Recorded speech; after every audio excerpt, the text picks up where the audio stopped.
Hi everyone, my name is Kate, and I'm just going to be talking about some of the concepts that stood out to me over this week's reading. So the first one that stood out to me was that we all have learned behavior. This learned behavior may come from how we were raised, from our workplace, from our friends, from past mistakes, or from our religion. And I kind of gained this concept from the classical conditioning experiment with the dog.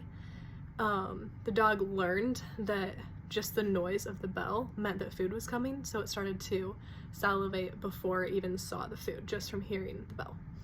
And I think that this idea can be applied to trauma responses or PTSD as well.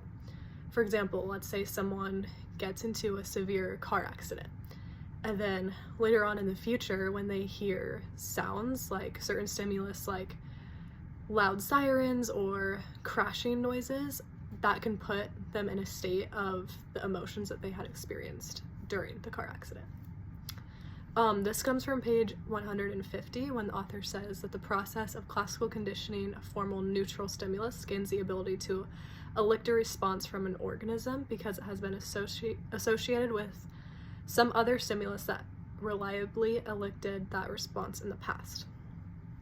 So my second point that stood out to me was the case with the cancer patients and the certain flavor of ice cream.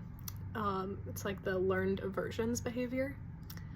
The people gave them ice cream before they had the drug for their cancer, and so they associated that ice cream flavor with a feeling of the sickness that the drug caused later, and so they had an aversion to this ice cream. And I think that, well, personally, I've definitely can understand this. I remember one time I had Thai food, and then the next day I got a feeling of sickness, and so now I'm just have an aversion against Thai food.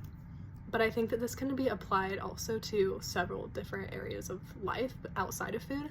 People may have an aversion to a favorite restaurant, childhood restaurant that they used to go to because maybe it reminds them of a loved one that passed away, and so they don't want to go to that restaurant anymore, or that theme park, or that certain place because it just reminds them of that pain due to the passing of a loved one. Page 158 says, humans appear prepared to associate illness with the taste of previously ingested foods. But again, I think that this aversion can definitely be applied to other aspects of life that are outside of food.